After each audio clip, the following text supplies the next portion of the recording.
இன்றைய சிறப்பு விருந்தினர் ஐயா அவர்களுக்கு பொன்னாடை போர்த்தி நினைவு பரிசு வழங்குவதில் திருப்பூர் நகைச்சுவை மற்றும் மகிழ்கிறது.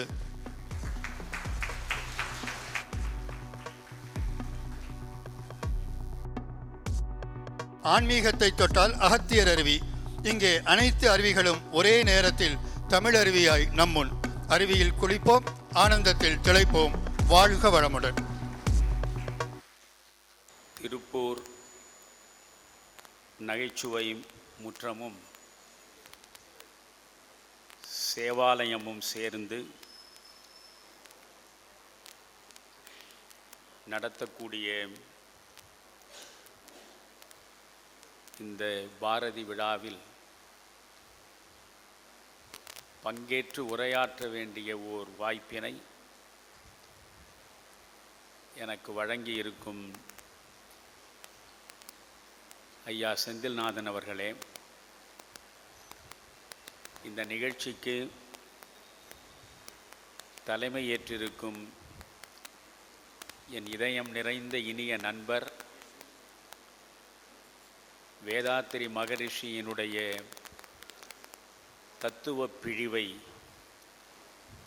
எல்லா இடங்களிலும் கொண்டு சேர்த்துவிட வேண்டும் என்று அதை ஒரு தவமாக இயற்றுகின்ற திரு ஆறுமுகம் அவர்களே, எனக்கு முன்னால் உங்களிடம் சிரிப்பலைகளை உருவாக்குவதற்காக தன்னுடைய நகைச்சுவை கருத்துக்களை வழங்கிய அன்பிற்கினிய ரவிக்குமார் அவர்களே, குழுமியிருக்கின்ற நண்பர்களே, தாய்மார்களே, உங்கள் அனைவரையும் முதலில் நான் வணங்கி மகிழ்கிறேன். பாரதியை பற்றி பேசுவது என்பது என்னளவில் நான் நடத்தக்கூடிய ஒரு யாகத்திற்கு சமமானது. யாகம் என்று ஒரு சொல் உண்டு, யோகம் என்று ஒரு சொல் உண்டு. பகவான் கிருஷ்ணன் வழங்கிய பகவத்கீதையை நீங்கள் முழுவதுமாக பிரித்து படித்தால் யோகம் என்கிற சொல் மட்டுமே 80 முறை கையாளப்பட்டிருக்கும்.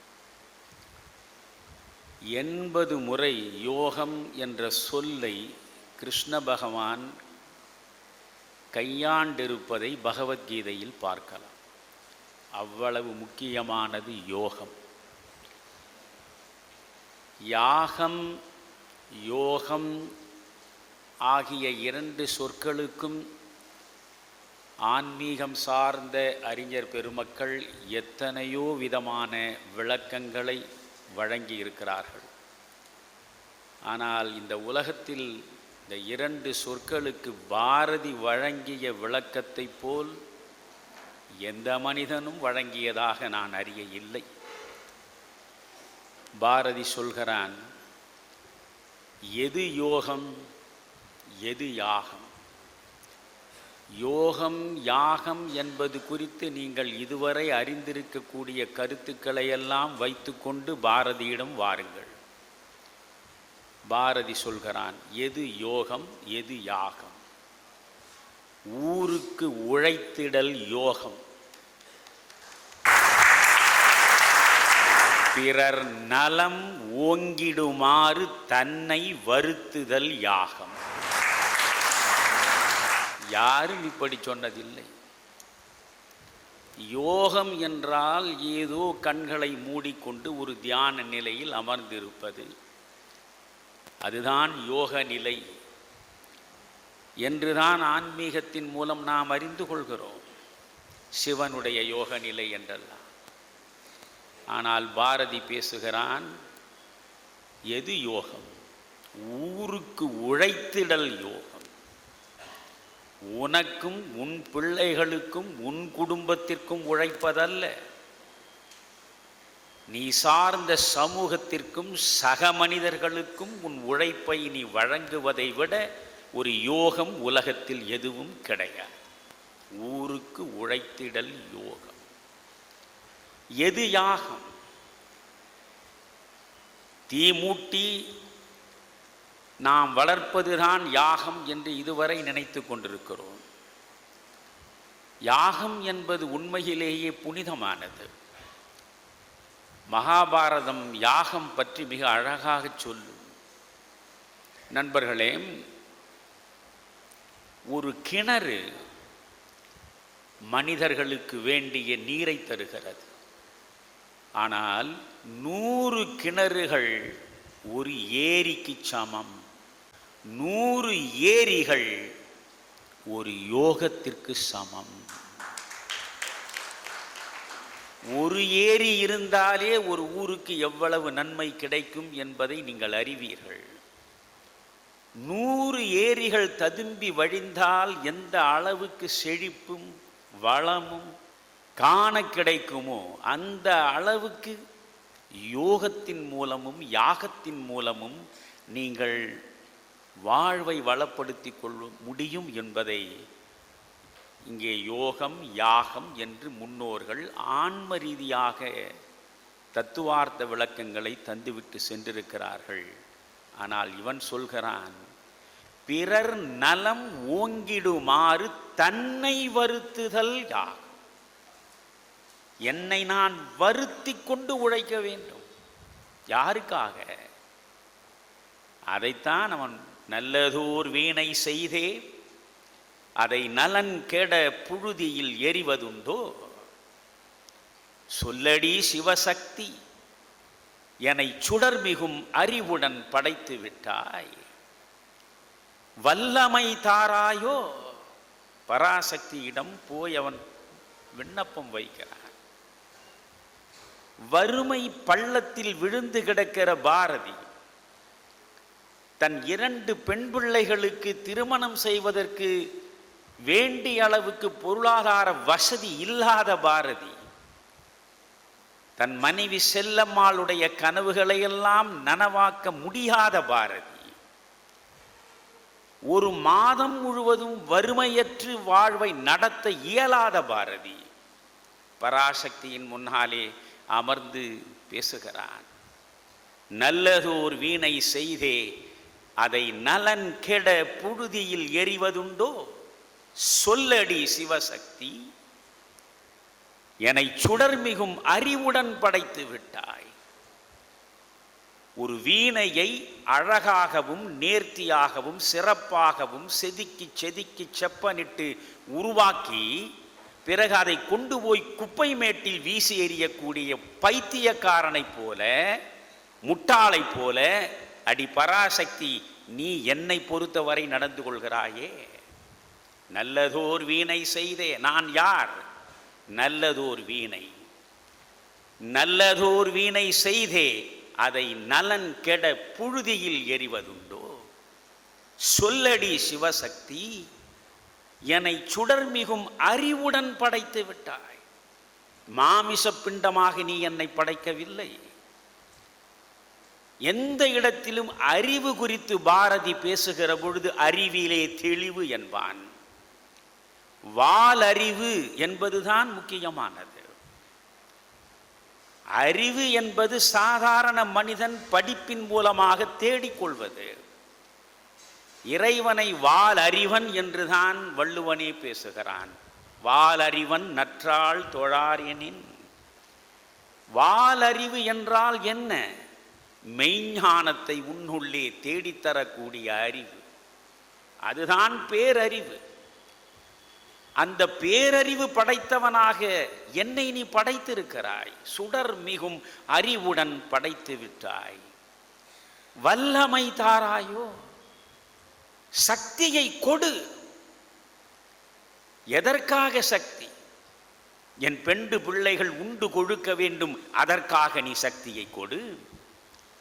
என் உற்றமும் சுற்றமும் வளவாழ்வு வாழ வேண்டும், அதற்காக சக்தியை கொடு என்றா பாரதி கேட்கிறார். வல்லமை தாராயோ இந்த மாநிலம் முழுவதும் வாழ்வதற்கு. மாநிலம் பயனோடு வாழ்வதற்கு. மாநிலம் பயனுற வேண்டும். இந்த மாநிலம் என்னால் பயனுற வேண்டும்.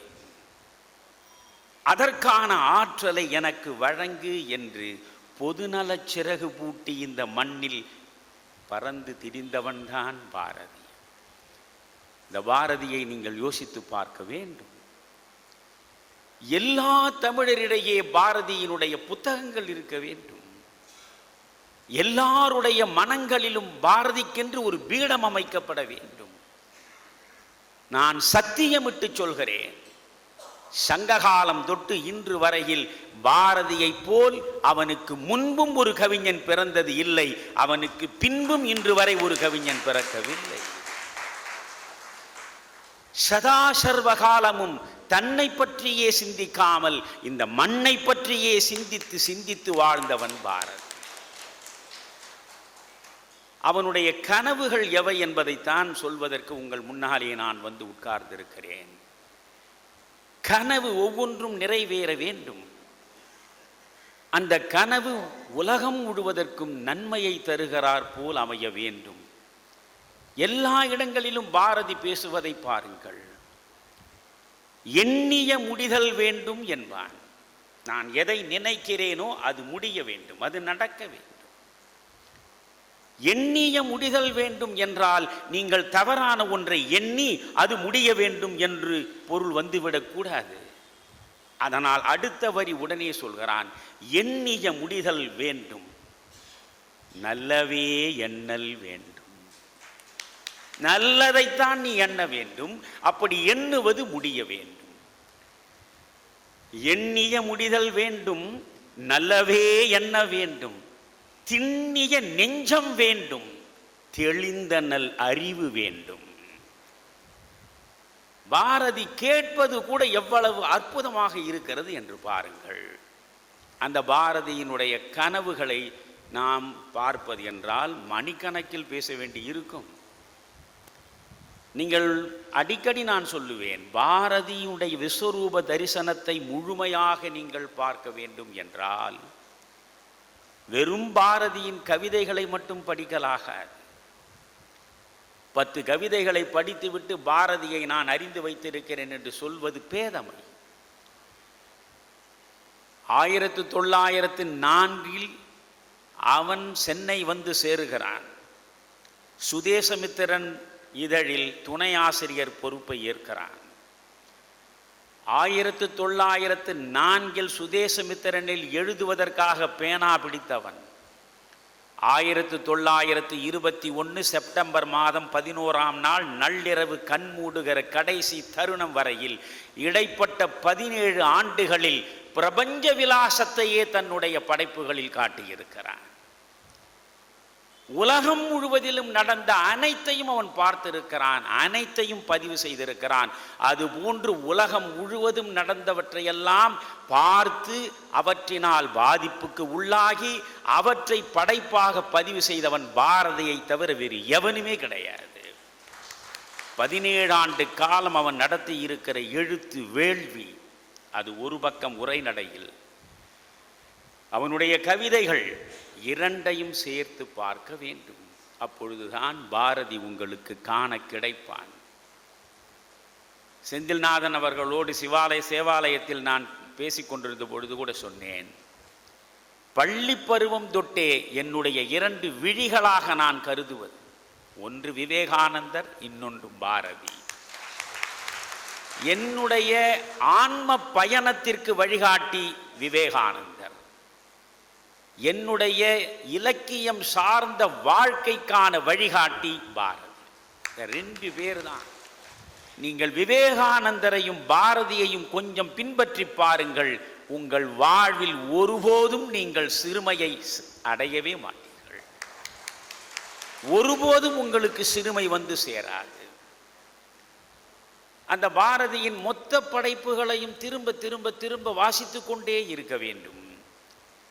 அப்படி வாசித்ததில் நான் பெற்றவற்றைத்தான் உங்களிடம் சொல்கிறேன். அவனுடைய மொத்த சமூகம் சார்ந்த கனவுகள் 5. அந்த 5இல் முதல் கனவு நாட்டு விடுதலை. அடிமை தலையில் விழுந்து கிடந்த இந்திய திருநாடு விடுதலை பெற வேண்டும் என்பதுதான் அவனுடைய முதல் கனவு. 2வது கனவு பெண் விடுதலை. மூன்றாவது கனவு சாதிகளுக்கு இடையே சமரசம். நான்காவது கனவு மதங்களுக்கு இடையே நல்லிணக்கம். ஐந்தாவது கனவு சமத்துவ சமதர்ம சமுதாய அமைப்பு. இந்த 5 கனவுகளுக்குள்ளேதான் பாரதியின் படைப்பு முழுவதையும் உங்களாலே பார்க்க முடியும். பாரதியினுடைய படைப்புகள் ரொம்ப சாதாரண மொழியில் எழுதப்பட்டவை, சாதாரண மனிதர்களுக்காக எழுதப்பட்டவை, ஆனால் அசாதாரணமான கருத்துக்களை சுமந்து கொண்டிருப்பவை. பாரதிதாசன் பாரதியாருடைய சீடன். கனக சுப்புரத்தினம் பாரதியாருக்கு அடிமையாகி பாரதிதாசன் என்று பெயரை வைத்துக் கொண்டவன். அந்த பாரதிதாசன் சொல்கிறான், பழைய நடை, பழங்கவிதை, பழந்தமிழ் நூல் பார்த்தெழுதி பாரதி வளரவில்லை. அவன் பழைய நடை இல்லை, பழங்கவிதை இல்லை, பழந்தமிழ் நூலின் பாதிப்பு இல்லை, புதிய நடை. தமிழுக்கு புதிய உருவம் தந்தவன், புதிய உள்ளடக்கம் தந்தவன். விண்ணை நோக்கி பறந்து கொண்டிருந்த கவிதை பறவையின் கழுத்தை பிடித்து மண்ணை நோக்கி இழுத்து கொண்டு வந்து மனித சமூகத்தின் முன்னாலே கொண்டு வந்து சேர்த்தவன் தான் பாரதி. அதனாலேதான் பாரதிதாசன் சொல்கிறான், கம்பனுக்கு பின்னாலே 12ஆம் நூற்றாண்டு கம்பனுக்கு பின்னாலே விழுந்து கிடந்த தமிழ் பாரதியின் வருகைக்கு பின்னாலே தான் கண் விழித்து எழுந்து நின்றது என்கிறான். எப்படியெல்லாம் பாரதியை அவன் பேசுகிறான். தமிழகம் தகும் உயர்வளிக்கும் தலைவனை எண்ணி தவம் கிடக்கையில் இலகு பாரதி புலவன் தோன்றினான். தமிழகமே தவம் இருந்ததாம் பாரதியின் வருகைக்காக. தமிழகம் தன்னை உயர்த்தி கொள்வதற்காக தவம் இருந்தது. அந்த தவத்தை நிறைவேற்றுகிற வரமாக வந்து வாய்த்தவன் தான் பாரதி. அவன் ஒரு செந்தமிழ் தேனி, சிந்துக்கு தந்தை, குவிக்கும் கவிதை குயில், இந்நாட்டினை கவிழ்க்கும் பகையை கவிழ்க்கும் கவி முரசு, நீடுதுயில் நீக்க பாடி வந்த நிலா, காடு கமழும் கற்பூர சொற்கோ, கற்பனை ஊற்றாம் கதையின் புதையல், அறம் பாட வந்த அறிஞன், புதிய திறம் பாட வந்த மறவன், மண்டும் மதங்கள் அண்டா நிறுப்பவன், அயலார் எதிர்ப்புக்கு அணையா விளக்கவன், என்னென்று சொல்வேன் என்னென்று சொல்வேன், தமிழால் பாரதி தகுதி பெற்றதும் தமிழ் பாரதியால் தகுதி பெற்றதும் எவ்வாறு என்பதை எடுத்துரைக்கின்றேன் என்கிறான் பாரதிதாசன். தமிழால் பாரதிக்கு தகுதி, பாரதியால் தமிழுக்கு தகுதி. அந்த பாரதியை கவிக்கோ அப்துல் ரஹ்மான் மிக அழகாக சொல்வார். சில நேரங்களில் சில மனிதர்கள் வழங்கிவிட்டு சென்றிருக்கக்கூடிய கவிதைகள் காலம் கடந்து வாழும். பாரதி பிறந்தான். பாரதியின் பிறப்பை பற்றி கவிக்கோ அப்துல் ரஹ்மான் சொல்கிறார். பாரதி எட்டயபுரத்தில் இரட்டை பிரசவம், எட்டயபுரத்தில் இரட்டை பிரசவம், நீயும் புதிய தமிழும். ஒரே நேரத்தில் 2 பிரசவம் நிகழ்ந்திருக்கிறது எட்டயபுரத்தில். ஒன்று நீ, இன்னொன்று உன்னால் விளைந்த புதிய தமிழ். நீயும் புதிய தமிழும். எழுத்தாணிகளால் சிலுவை அறையப்பட்ட கவிதை பெண்ணின், சிலுவையில் அறையப்பட்டிருக்கிறாளாம், எழுத்தாணிகளால் சிலுவையில் அறையப்பட்ட கவிதை பெண்ணுக்கு மறு உயிர்ப்பு அளித்தவன் நீ, ரெசரக்ஷன். கவிதை பெண்ணின் கைகளை அலங்கரிக்க அணிகலன்களை அல்ல ஆயுதங்களை தந்தவன் நீ. உன் கவிதையை விட உன் வாழ்க்கை அழகானது என்று சொல்கிறான். நண்பர்களே, சொல்வது ஒன்றாகவும் வாழ்வது ஒன்றாகவும் இருக்கக்கூடிய மனிதர்களுக்கு நடுவே வார்த்தைக்கும் வாழ்க்கைக்கும் இடைவெளி இல்லாமல் வாழ்வதுதான் வாழ்க்கை என்று வாழ்ந்து காட்டியவன் பாரதி. ஒரு இடத்தில் அவன் சொல்கிறான், இவையெல்லாம் வேத வாசகங்கள் எனக்கு. இவற்றையெல்லாம் படித்துத்தான் என் வாழ்வை நான் செதுக்கிக் கொண்டேன். பொய்மை, இரட்டுற மொழிதல், நடிப்பு, நயவஞ்சனை இவற்றால் பொருளீட்டி பிழைத்தல் நாய்ப்பிழைப்பெனக் கொள்வேன் என்கிறார். பொய்மை, யோசியுங்கள், இரட்டுற மொழிதல், நடிப்பு, வஞ்சனை இவற்றின் மூலம் பொருள் ஈட்டி பிழைப்பது நாய்ப்பிழைப்பு என்று பேசுகின்ற கவிஞனாகத்தான் பாரதியை பார்க்கிறோம். அந்த பாரதி ஏடெடுத்து எழுதியதற்கு காலம்தான் மூவா சொல்கிறார், டாக்டர் மூவா, அதுதான் தமிழ் இலக்கிய உலகின் மறுமலர்ச்சி காலம். அந்த இலக்கியத்தின் மறுமலர்ச்சி காலத்தை தொடங்கி வைத்தவன் பாரதி என்கிறார். தமிழ்த்தன்றல் திருவிகா பாரதி ஒரு சகாப்தம் என்கிறார். ஒவ்வொரு தமிழனின் உள்ளத்திற்குள்ளேயும் புரட்சியை கொண்டு வந்து சேர்த்தவன் என்கிறார். அப்படி என்ன செய்தான் பாரதி என்பதைத்தான் இப்பொழுது நாம் சிந்திக்க வேண்டும். 5 கனவுகள் என்று சொன்னேன். கனவுகள் மெய்ப்பட வேண்டும். ஆனால் ஒரே ஒரு கனவு மட்டும்தான் மெய்யானது. அதுதான் நாடு விடுதலை அடைந்தது. அவ்வளவுதான். மற்றபடி நான் சொன்ன மீதி உள்ள 4 கனவுகளும் நனவாகிவிட்டனவா என்ன? இன்றைக்கும் பாரதியார் கவிதை புத்தகத்தை நீங்கள் எடுத்து வைத்து கொண்டால் அப்படி திறந்ததுமே முதல் கவிதையாக எது இருக்கிறது? இதைத்தான் பல நேரங்களில் இடைவிடாமல் மக்களுக்கு திரும்ப திரும்ப சொல்லிக் கொண்டே இருக்கிறேன். தெய்வ பக்தி இருக்கிற இடத்தில் தெய்வ பக்தியையே கொஞ்சம் தள்ளி வைத்து தேசபக்தியை முதலிலே கொண்டு வந்து சேர்த்த மனிதன்தான் பாரதி. நீங்கள் வள்ளுவன் தான் கடவுள் வாழ்த்தோடு ஒரு படைப்பை தொடங்குகிறான் தமிழ் இலக்கிய உலகத்தில். அதற்கு முன்பு கடவுள் வாழ்த்து கிடையாது. காரணம், அதற்கு முன்பு வந்த சங்க பாடல்கள் எல்லாம் தனிப்பாடல்கள். வள்ளுவன் தான் கடவுள் வாழ்த்தோடு தொடங்குகிறான். அவனை அப்படியே பின்பற்றுகிறார் கம்பன். அவன் கடவுள் வாழ்த்தோடு தான் தொடங்குகிறான். உலகம் யாவையும் தாமுளவாக்கலும் நிலைபெறுத்தலும் நீக்கலும் நீங்களா அலகிலா விளையாட்டு உடையார் அவர் தலைவர் அன்னவர்க்கே சரண் நாங்களே. அதே போன்றுதான் பெரிய புராணத்தை சேக்கிழார் கடவுள் வாழ்த்தோடு தான் தொடங்குகிறார். உலகலாம் உணர்ந்து ஓதற்கரியவன் நிலவுலாவிய நீர்மலி வேணியன் அலையில் சோதியன் அம்பலத்தாடுவான் மலர் சிலம்படி வாழ்த்தி வணங்குவான் என்று. ஆனால் பாரதி கடவுள் வாழ்த்து என்று எதை வைக்கிறான்? தேசத்தின் வாழ்த்தாக. கொஞ்சம் யோசித்து பாருங்கள், எப்பேற்பட்ட தீர்க்க தரிசி அவன்.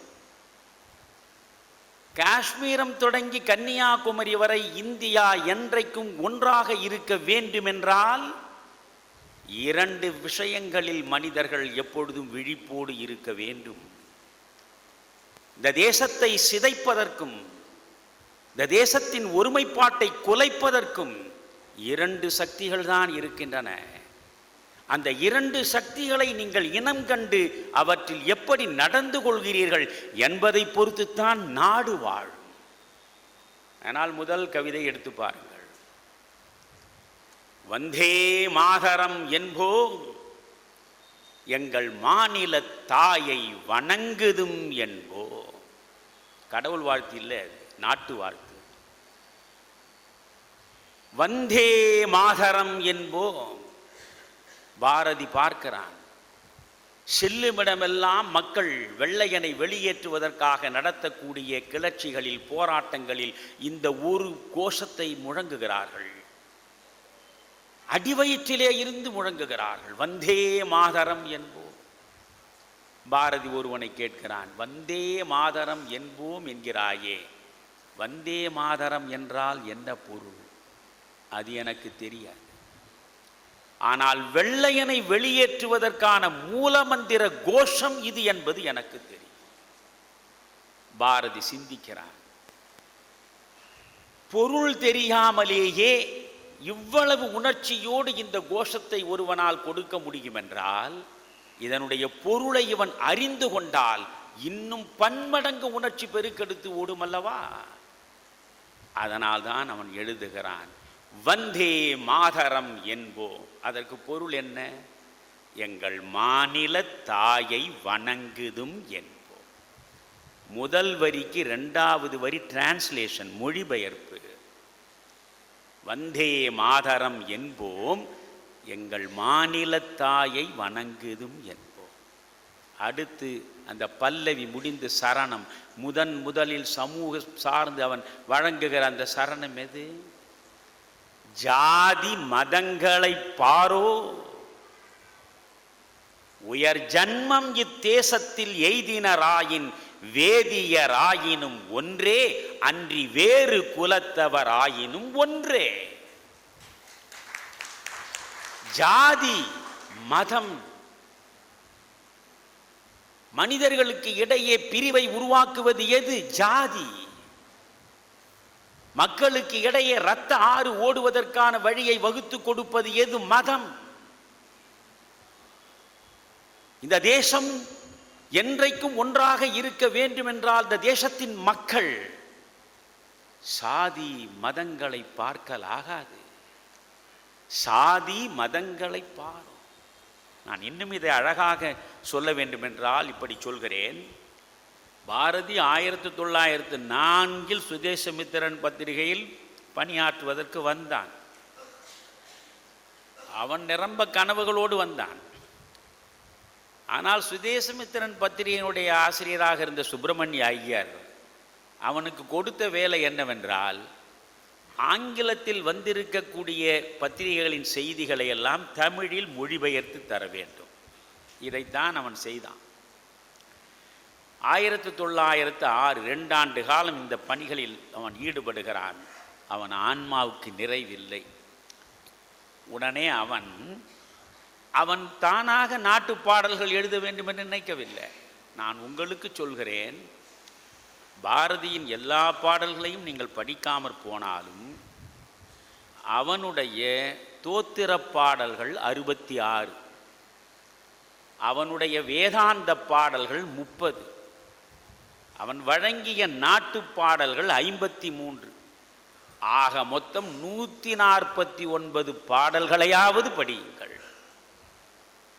பாரதி முழுமையாக உங்களுக்கு தெரிவான். ஆனால் அவன் எழுத நினைக்கவில்லை.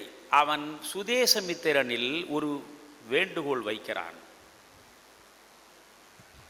நாட்டு பற்றை ஊட்டுகிறார் போல் பாட்டு எழுத முடியும் என்றால் நீங்கள் அனைவரும் எழுதி எனக்கு அனுப்புங்கள், அவற்றை நான் ஒரு புத்தகமாக்கி தருகிறேன் என்கிறான்.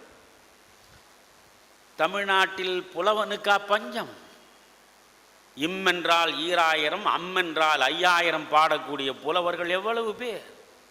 ஆனால் பாரதியின் இந்த அழைப்பை, விண்ணப்பத்தை ஏற்று ஒரு புலவன் கூட ஒரு பாட்டையும் அனுப்பவில்லை. ஏன் தெரியுமா? அந்த வேண்டுகோளில் பாரதி ஒரு அடிக்குறிப்பு வைத்தான். அதுதான் பாரதி. புலவர் பெருமக்களே, நாட்டுப்பற்றை ஊட்டுகிறார் போல் பாட்டுகளை எழுதி எனக்கு அனுப்புங்கள்.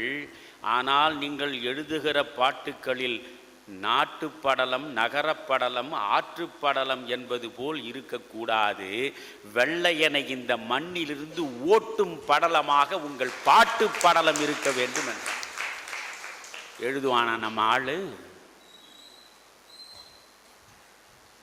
நண்பர்களே, அறிவுஜீவிகள் தான் கொத்தடிமைகளாக இருக்கிறார்கள் அன்று தொட்டு இன்று வரையில். சுயநலத்திலேயே புழுத்து கிடப்பவர்கள் யார் என்றால் சோகால்டு இன்டலெக்ட்ஸ், அறிவுஜீவிகள் தான். வாழ்வார்க்கு மாரடிப்பதையே வாழ்க்கையாக வைத்துக் கொண்டிருப்பதுதான் அவர்களுடைய அறிவுக்கான லட்சணம். ஒரு புலவனும் வெள்ளைக்காரனுக்கு எதிராக ஒரு வரி எழுத தயாராக இல்லை. எவ்வளவு பறந்துபட்ட இந்திய தேசம்!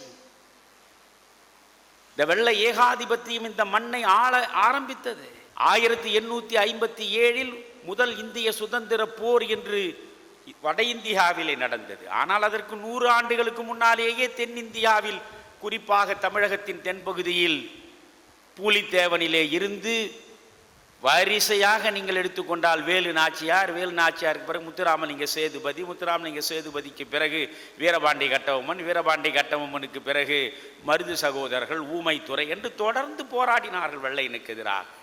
அவையெல்லாம் வரலாற்றில் பதிவாகவில்லை. ஆனால் 1857 முதல் இந்திய சுதந்திர போர் என்று வந்த பிறகுதான் 1858 பிரிட்டிஷ் நாடாளுமன்றம் சட்டம் இயற்றுகிறது. கிழக்கிந்திய கம்பெனியிடம் இருந்து இந்திய நிர்வாகம் பேரரசியின் பக்கம் மாற்றப்படுகிறது. இனி பிரிட்டிஷ் பாராளுமன்றம் தான் இந்தியாவை நிர்வகிக்கும், அதற்கென்று இந்தியா மந்திரி ஒருவர் இருப்பார் என்று அவர்கள் உருவாக்கினார்கள். அதற்கு பிறகு நான் கேட்கிறேன், இந்த இடைப்பட்ட காலத்தில் இவ்வளவு பெரிய இந்திய கண்டத்தில் எவனாவது ஒருவன் வெள்ளையனுக்கு எதிராக உணர்ச்சி பொங்க எழுதினானா கவிதை? தாகூர் உலக புகழ் பெற்றவர், நோபல் பரிசு பெற்றவர் கீதாஞ்சலிக்கு. ஆனால் தாகூர் இந்த அளவுக்கு வன்மையாக வெள்ளையனை எதிர்த்து ஏதாவது எழுதினாரா? அப்படி 250 ஆண்டு கால வரலாற்றில் அடிமை இந்தியாவில் நீங்கள் திரும்பி பார்த்தால் நம் கண்ணுக்கு தரிசனம் தருகிற ஒரே கவிஞன் பாரதி மட்டும்தான். ஒரே கவிஞன் அவன்தான். அதனால்தான் சோற்றுக்கு இல்லாமல் அவன் வீதியிலே நின்றான்.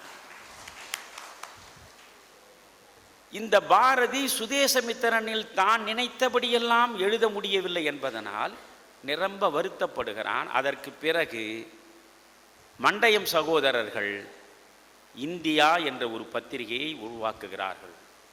இந்தியா நண்பர்களே, 1906 தொடங்கி பாண்டிச்சேரிக்கு அவன் 1908 போகிறான். 1910 வரையில் நடைபெற்ற அந்த இந்தியா பத்திரிகை நெருப்பு மழை பொழிந்தது. கந்தக வார்த்தைகளாலேயே வெள்ளையனுக்கு எதிராக விமர்சன கணைகளை வீசி பார்த்தான் பாரதி. நீங்கள் பாரதியை புரிந்து கொள்வதற்கு நிரம்ப சிரமப்பட வேண்டும். அந்த சிரமம் முழுவதும் செல்லம்மாள் பட்டிருக்கிறாள். பாரதியை நீங்கள் எவ்வளவு பன்முகத்தோடு அவன் ஒவ்வொன்றிலும் பார்ப்பது என்று ஆரம்பித்தால் நமக்கே வியப்பாக இருக்கும். இந்தியா பத்திரிகை தொடங்குகிறான். ஒரு பத்திரிகை தொடங்கினால் சந்தா, ஒரு ஆண்டு சந்தா இவ்வளவு என்று தானே போடுவோம். அவனும் ஆண்டு சந்தா போடுகிறான். எப்படி தெரியுமா? கவர்மெண்டாருக்கு, அதாவது அரசாங்கத்தாருக்கு ஆண்டு சந்தா 50 ரூபாய், ஜமீன்தார்கள் செல்வந்தர்களுக்கு ஆண்டு சந்தாய் 30 ரூபாய், 200 ரூபாய்க்கு மேல் வருமானம் உள்ளவர்களுக்கு ஆண்டு சந்தா 15 ரூபாய், சாதாரண மக்களுக்கு ஆண்டு சந்தா 3 ரூபாய். இப்படி எவனையாவது நீங்கள் பார்த்திருப்பீர்களா? எங்கிருந்து எங்கே ஒரு 3 ரூபாய். அந்த 1906 1910 வரை இடைப்பட்ட 4 ஆண்டு காலத்தில் அந்த இந்தியா பத்தியில் அவன் எழுதிய எழுத்தையெல்லாம் பார்க்க வேண்டும். நெருப்பு கனல், புரட்சி தீ, எரிமலை குழம்பு. காங்கிரஸ்காரர்களிலேயே, நான் பேசுவது இப்பொழுது இருக்கிற காங்கிரஸை அல்ல, நீங்கள் இதை பற்றியே நான் பேசல. நான் பேசுவது காங்கிரஸ் என்பது நாட்டு விடுதலைக்காக தன்னை முற்றாக அர்ப்பணித்து கொண்ட இந்திய தேசிய காங்கிரஸ். அந்த காங்கிரஸுக்குள்ளேயே 2 பிரிவு இருந்தது. காங்கிரஸ் வரலாற்றிலேயே பிரிவுகள் இல்லாமல் ஒன்றாக இருந்தது என்று என்றுமே சொல்ல முடியாது. அப்பொழுது 2 பிரிவு இருந்தது. ஒரு பிரிவு மிதவாதிகள், இன்னொரு பிரிவு தீவிரவாதிகள். அதாவது வெள்ளையனிடம் அதட்டி பேசிவிடக்கூடாது. அப்படியே அவனுக்கு மயிலிறகு எடுத்து முதுகை சொரிந்து கொடுத்து சுகமாக விசிறி சில சலுகைகளை பெற்றால் போதும் என்று கருதுகிற காங்கிரசார் மிதவாதிகள். அது கோபாலகிருஷ்ண கோகலே தலைமையில் ஒரு குழு இருந்தது. Freedom is our birthright, சுதந்திரம் எமது பிறப்புரிமை. உரிமை என்பது வேறு, சலுகை என்பது வேறு. ஆங்கிலத்தில் உரிமை என்பது ரைட், சலுகை என்பது பிரிவிலேஜ். உரிமை என்பது இந்த மண்ணில் நான் என் தாயின் கருவிலிருந்து வெளியே வருகிற பொழுதே என்னோடு சேர்ந்து பிறப்பதுதான் உரிமை. அது எவனும் தந்து நான் பெறுவதல்ல. சலுகை என்பது என்னிடம் இல்லாத ஒன்றை அடுத்தவனிடம் கை நீட்டி யாசித்து பெறுவது.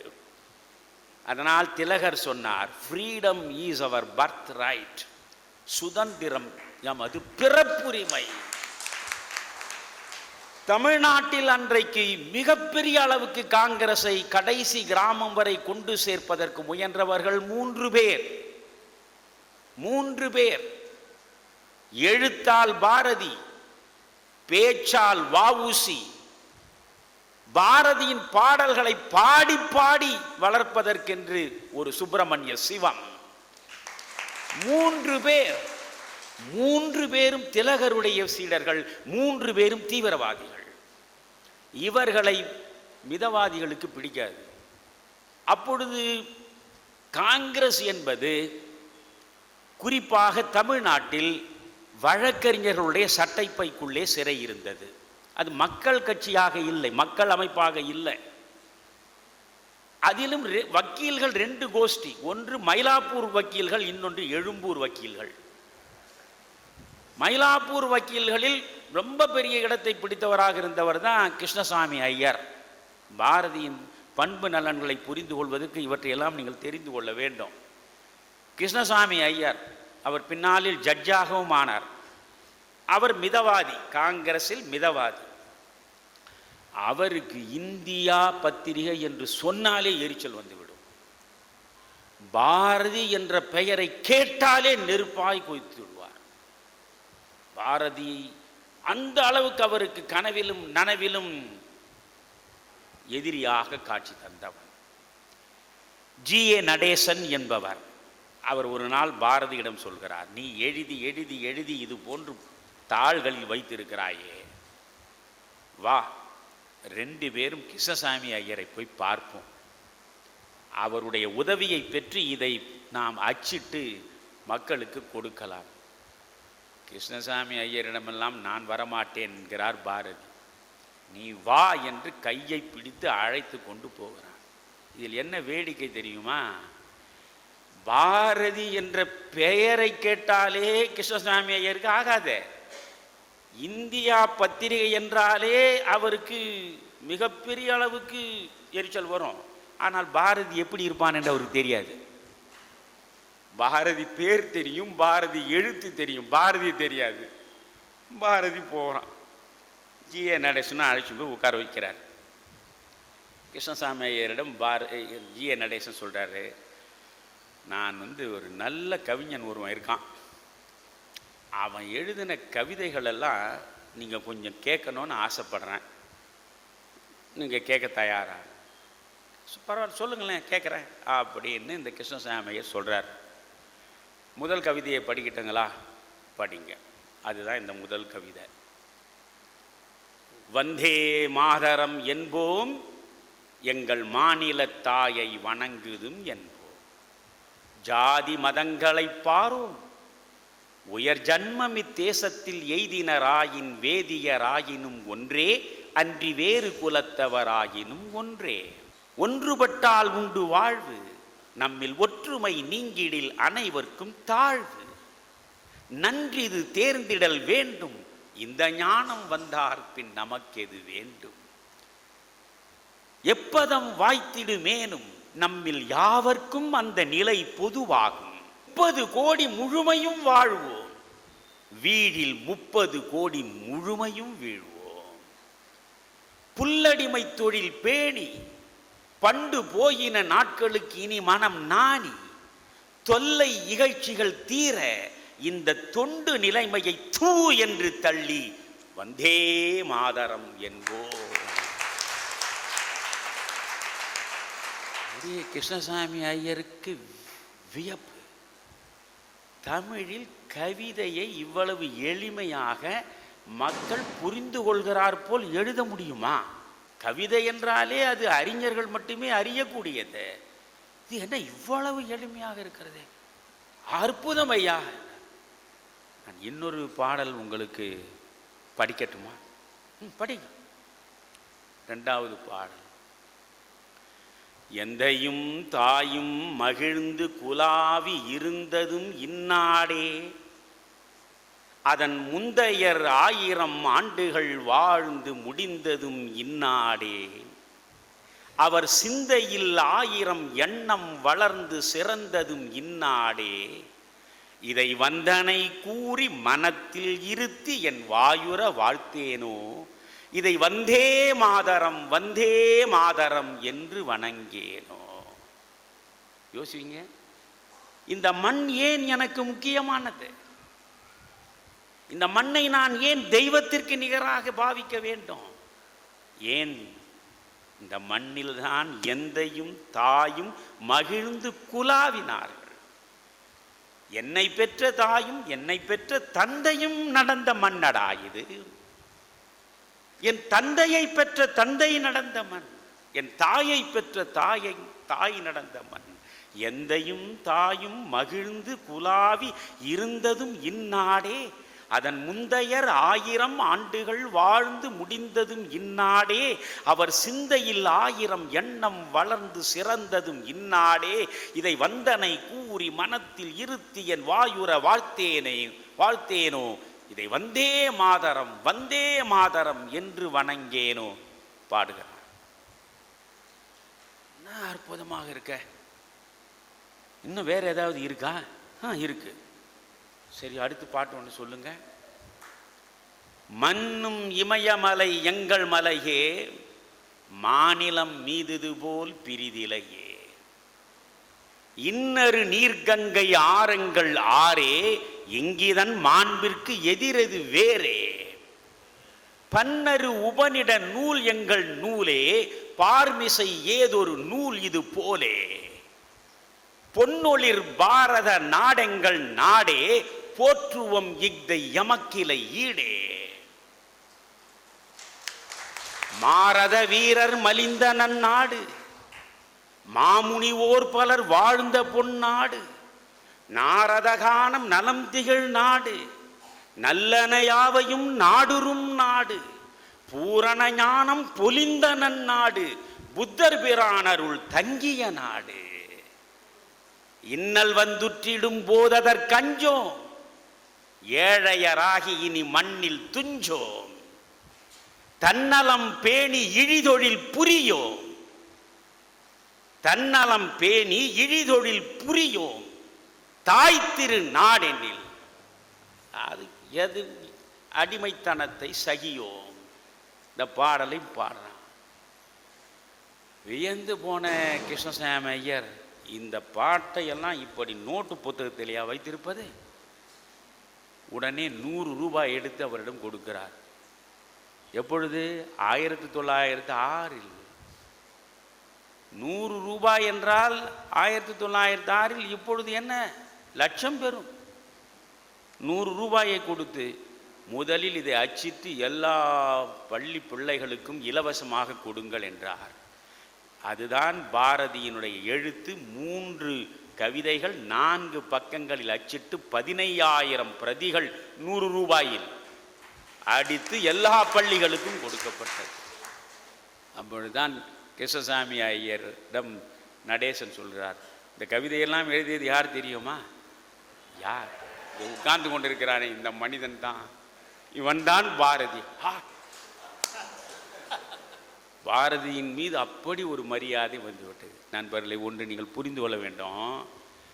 ஒருவன் ஒரு உதவி செய்கிறான். இப்போ பாரதியினுடைய கவிதைகள் முதலில் அச்சேறியது யாரால?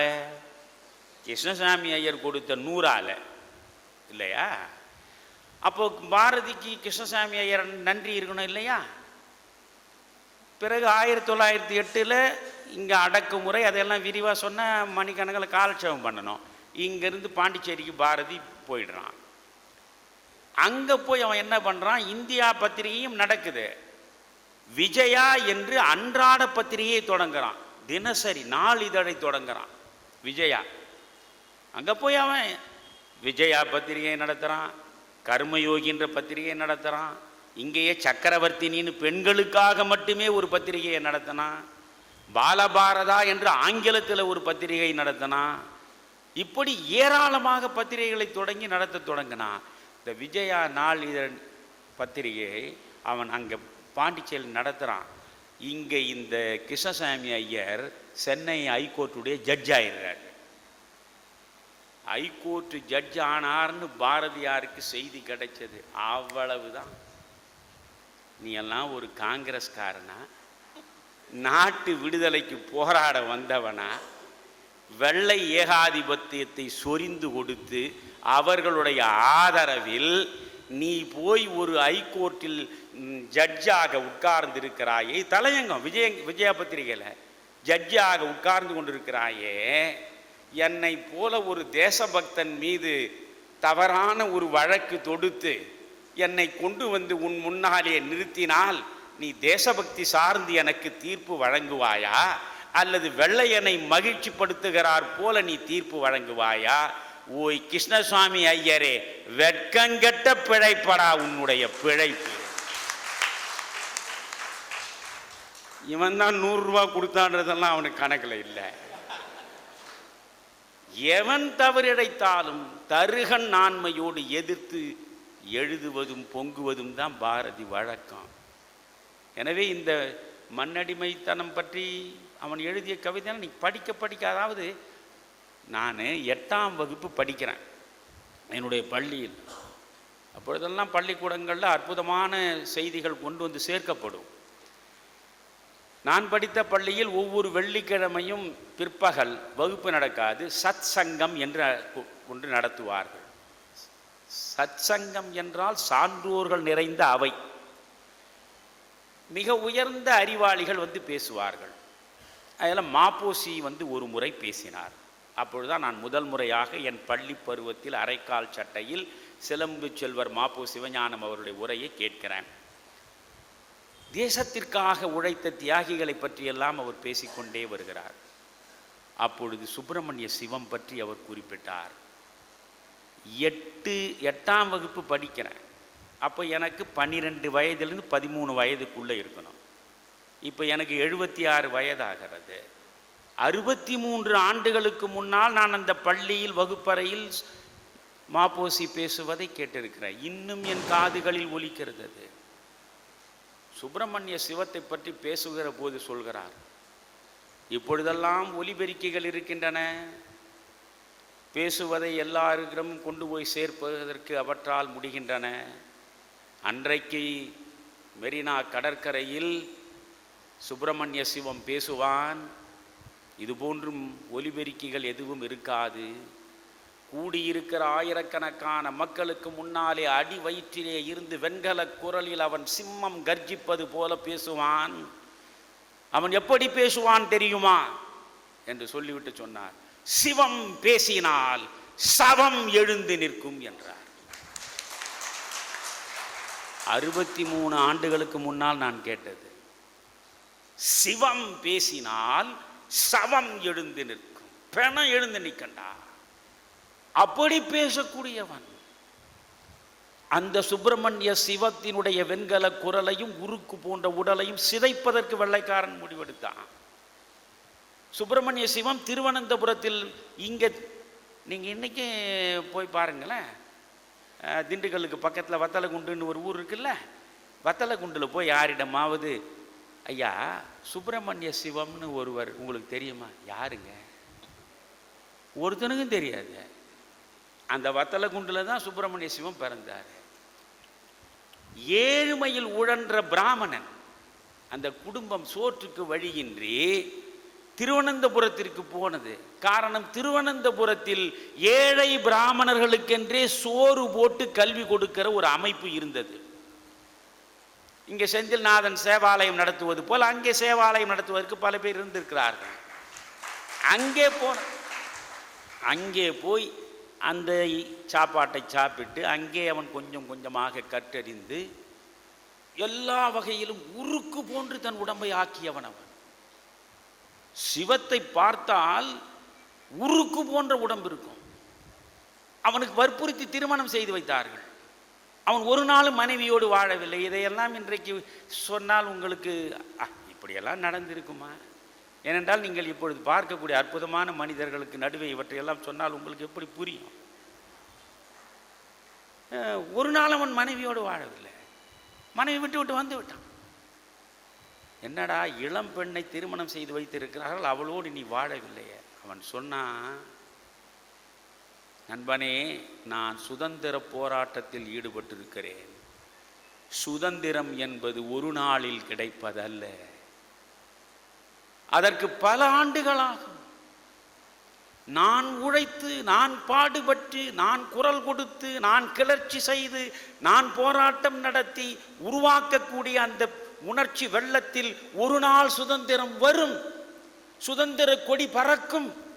அப்பொழுது நான் அதை பார்ப்பேன். அதுவரை என் உடம்பும் என் உயிரும் இருக்க வேண்டும். போகம் செய்தால் தேகம் கெடும், அதனால் நான் தவிர்த்து விட்டேன். யோசிச்சு பாருங்க, போகம் செய்தால் தேகம் கெடும், அதனால் அதை தவிர்த்து விட்டேன் நான்.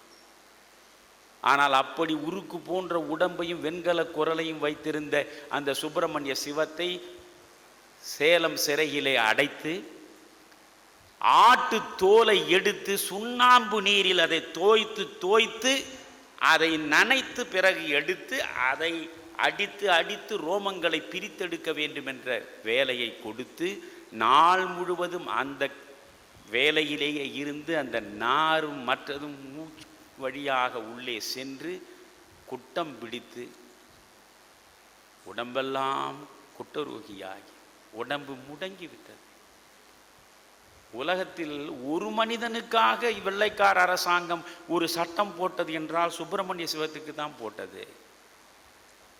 கால்களும் கைகளும் முடங்கிவிட்டன. அவன் கவலைப்படவில்லை. ரயில் பெட்டிகளில் ஏறி மக்களை சந்திக்க ஆரம்பித்து விட்டான். தேசப்பற்றை ஊட்டத் தொடங்கி விட்டான். வெள்ளைக்காரன் பார்த்தான், இவன் உடலை சிதைத்தோம், இவன் குரலை சிதைத்தோம், ஆனால் அவன் இதயத்தில் சுடர் விட்டு பிரகாசிக்கின்ற இலங்கு மகா தேசபக்தியை சிதைக்க முடியவில்லையே, இதற்கு என்ன செய்வது? பெருவியாதியஸ்தர்கள் ரயில் பெட்டிகளில் ஏறக்கூடாது என்று தனி சட்டமே போட்டான். சிவம் சிரித்தான்.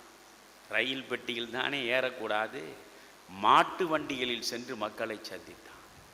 மாட்டு வண்டி போகாத ஒற்றையடி பாதையில் அழுகி கிடக்கிற முடங்கி போன கால்களாலேயே நடந்து சென்று அவன் மக்களை சந்தித்தான். அப்பொழுதெல்லாம் அவன் பாடியது யாது தெரியுமா? பாரதியின் பாடல் தான். இதம் தரு மனையின் நீங்கி இடர்மிகு சிறைப்பட்டாலும், பதம் திரு இரண்டும் மாறி பழிமிகுந்திழிவுற்றாலும், விதம் தரு கோடி இன்னல் விளைந்தென்னை அழித்திட்டாலும், சுதந்திர தேவி நின்னை தொழுதிடல் மறக்கிலேனே. நின்னருள் பெற்றிலாதார் நிகரிலா செல்வரேனும். பாரதி எப்படியெல்லாம் எழுதியிருக்கான் படிச்சு பாருங்க. நின்னருள் பெற்றிலாதார் நிகரிலா செல்வரேனும், பன்னரும் கல்வி கேள்வி படைத்து உயர்ந்திட்டாரேனும், பின்னரும் எண்ணிலாத பெருமையிற் சிறந்தாரேனும், அன்னவர் வாழ்க்கை பாழாம் அணிகள்வை பிணத்தோடுப்பார். இந்த சுதந்திர தாகம் இல்லாத ஒருவன், அவன் எத்தனை படிப்பு இருந்தாலும், எத்தனை பட்டம் இருந்தாலும், எவ்வளவு செல்வம் இருந்தாலும், அவன் எதற்கு சமம்? அணிகள்வை பிணத்தோடுப்பார். அணிகலன்களை அணிந்து கொண்டிருக்கிற பாடையில் இருக்கும் சவத்திற்கு சமமடா. தேவி நின் ஒளி பெறாத தேயமோர் தேயமாமோ, ஆவியங்குண்டோ, செம்மை அறம் உண்டோ, ஆக்கம் உண்டோ, காவிய நூல்கள் ஞான கலைகள் வேதங்கள் உண்டோ, பாவியரன்றோ நின்றன் பாலனம் படைத்திலாதா. சுதந்திர தேவியின் பாலை பருகாதவன் வாழும் இடத்தில் காவியம் இல்லை, கலைகள் இல்லை, எதுவுமே இல்லை. இப்படி அவன் எழுதி அந்த பாடலை எல்லா இடங்களிலும் பாடி பாடி பஜனை பாடலை போல பாடியவன். அவன் வாழ்க்கை வரலாறை எல்லாம் சொல்வதென்றால் அது தனி கதை. கோணி மூட்டையில் அவனை எப்படி அங்கிருந்து மதுரையில் இருந்து கொண்டு வந்தார்கள், அவனுடைய மரணம் எப்படி நிகழ்ந்தது என்பதெல்லாம் தனி கதை. நான் இவை எல்லாவற்றையும் படித்து படித்து படித்து இவர்களோடே சேர்ந்து வாழ்ந்து வாழ்ந்து வாழ்ந்து தான் இந்த கதியில் இருக்கிற. என்னையா நீ எங்கேயோ இருக்க வேண்டியவன், நீ இங்கேயே இருக்கிறியேன்னு கேட்பான். நான் கொஞ்சம் சமரசம் செய்து கொண்டிருந்தால் சிகரத்தில் இருந்திருப்பேன். எந்த சமரசத்திற்கும் எந்த நாளிலும் இடம் தருவதில்லை என்கிற நிலையில் வாழ்க்கையை வேள்வியாக்கியதால் அடிவாரத்தில் நிற்கிறேன். அது குறித்து எனக்கு கொஞ்சமும் கவலை இல்லை. எப்படி வாழ்வது என்பதுதான் முக்கியமானது. அந்த சுப்பிரமணிய சிவத்தை பற்றி பேசினால் நண்பர்களே, கடைசியில் அவன் விடுதலையாகி அவன் கப்பலோட்டி தமிழ் படம் பார்த்துருப்பீங்க. அவங்க மட்டும்தானே கடைசியில் வந்து பிடிக்கிறான். அதை விடுங்க. இதுக்கெல்லாம் பிறகு அவன் மயிலாப்பூரில் வந்து இருசப்ப கிராமணி தெருவில் அவன் ஒரு வாடகை வீட்டில் குடியிருக்கிறான். சாப்பிட வசதி இல்லை. அவன் மனைவி வந்து அவனோடு சேர்ந்து கொள்கிறாள். அவளை தவிர்க்கவும் அவனால் முடியவில்லை. வாழ்க்கை செலவுக்காக சில புத்தகங்களை எழுதியாவது விற்பது என்று நினைக்கிறான். ஞானபானு என்கிற பத்திரிகையை அவன் நடத்துகிறான். மயிலாப்பூரில் வந்து எழுதுவதற்கு நண்பர்களே, விளக்கில் ஊற்றுவதற்கு எண்ணெய் இல்லை. இப்படியெல்லாம் சிரமப்பட்டவனை பற்றி பேசினா எவ்வளோ பேசலாம், இருக்கட்டும். இது மண்ணடிமைத்தனம் தீர வேண்டும் என்பதற்காக பாரதி பாடிய பாடல்களை எல்லாம் நான் சொல்வது என்று தொடங்கினால் அதுவே தனி கதையாக இருக்கும். எவ்வளவோ பாடினான். சரி, மண்ணடிமைத்தனம் போயிடுச்சு, நமக்கெல்லாம் சுதந்திரம் வந்துடுச்சு.